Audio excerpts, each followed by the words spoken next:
Good afternoon, friends. Welcome to NTA NET Aspirant Academy. Today topic is data interpretation.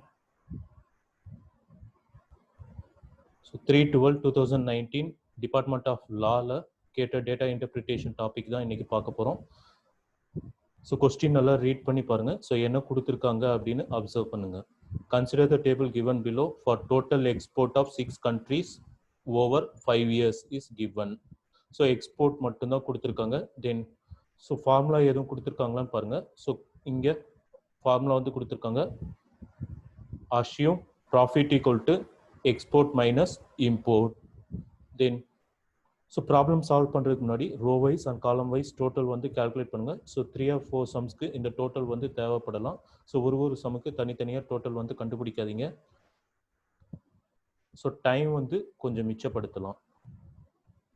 First problem, by what percentage increase is the average export of country E over all the given years more than the average export of country C over all the given years?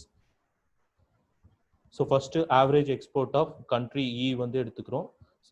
So country E உடைய average வந்து calculate பண்றோம். So அதனுடைய total 375 divided by 5 equal to 75 வந்திருக்கு average. Average export of country C. So அதனுடைய total 330 divided by 5 equal to 66. So percentage வந்து கேட்டிருக்காங்க. So 75 minus 66 divided by 66 into 100. So percentage increase அப்படின்னா maximum value minus minimum value divided by minimum value into 100. So இது calculate பண்ணோம் அப்படின்னா we get 13.636363. Second problem, if the ratio of export to import in country F and country D are so in 4:1 and 1:2 respectively in the year 2008, what is the total import of country D, country F and country D together in the particular year? So total export of 6 countries is given in country F in 2008 வந்து எவ்வளோனா 24 னு கொடுத்திருக்காங்க. So export to import எவ்வளோ ரேஷியோனா 4:1. So export divided by import equal to so 24 divided by import equal to 4 divided by 1.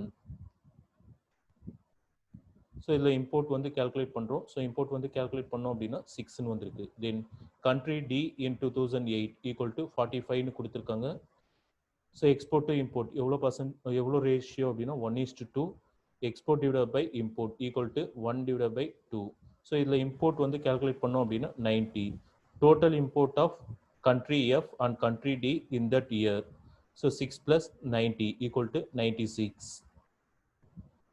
Third problem, what is the percentage increase in the export of all countries together in the year 2009 to 2011?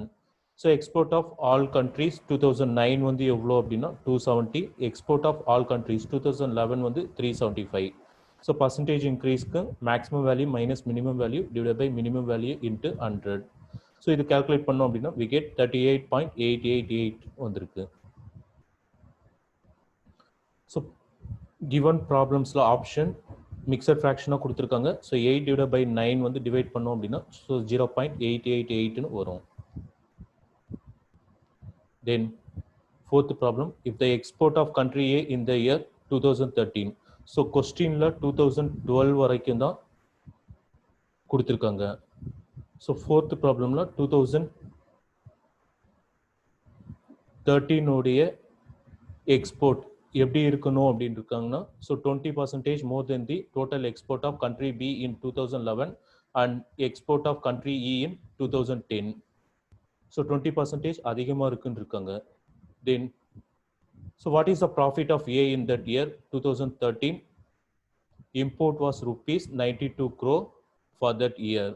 So export of country B in 2011 எவ்வளோன்னு கொடுத்துருக்காங்கன்னா 15 கொடுத்துருக்காங்க. Export of country இ இன் 2010 55 கொடுத்துருக்காங்க. So இதுக்கு total வந்து கண்டுபிடிக்கிறோம் 105 வந்திருக்கு. Then so export of country A இந்த year 2013 is more than 20%. So இதனுடைய டோட்டல் விட 20% வந்து அதிகமாக இருக்கும்னு இருக்காங்க. So 105 into 20%. முதல் 20% 105க்கு 20% எவ்வளோ வருதுன்னு பார்க்குறோம் 21. So 21 plus 105 equal to 126. So அப்போ export of country A in the year 2013 is 126. given import of country A in the year 2013 is 92 crore. So profit வந்து கேட்டிருக்காங்க. So profit equal to export minus import. So 126 minus 92 equal to 34. The last problem. What was the profit of all countries together in the year 2012 if the total import of all countries together was rupees 385 crore?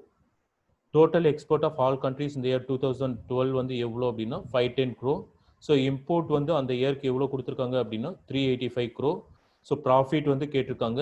So profit equal to export minus import 510 minus 385 equal to 125 crore. So இந்த video உங்களுக்கு பிடிச்சிருந்தோன்னா like பண்ணுங்கள், share பண்ணுங்கள், subscribe பண்ணுங்கள்.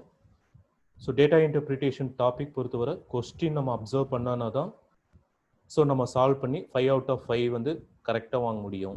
So கொஸ்டினில் value வந்து டைரெக்டாக கொடுத்துருக்காங்களா இல்லை பர்சன்டேஜில் கொடுத்துருக்காங்களான்னு பாருங்கள். பர்சன்டேஜில் கொடுத்துருந்தாங்க அப்படின்னா we have to convert into values. So வேல்யூஸாக வந்து கன்வெர்ட் பண்ணணும். தென் ஸோ ஃபார்முலா வந்து கொடுத்துருக்காங்களான்னு வந்து பாருங்கள். ஸோ நம்ம ஃபார்முலா வந்து கவனிச்சிருக்க மாட்டோம். ஸோ எப்படி இது சால்வ் பண்ணுறது அப்படின்னு டைம் வேஸ்ட் பண்ணிக்கிட்டு இருப்போம். ஸோ கொஸ்டின் ஒரு வாட்டிக்கு 2 வாட்டி நீங்கள் ரீட் பண்ணீங்க அப்படின்னா ஸோ 5 questions வந்து ஈஸியாக சால்வ் பண்ணிடலாம் within the time limit. Thank you.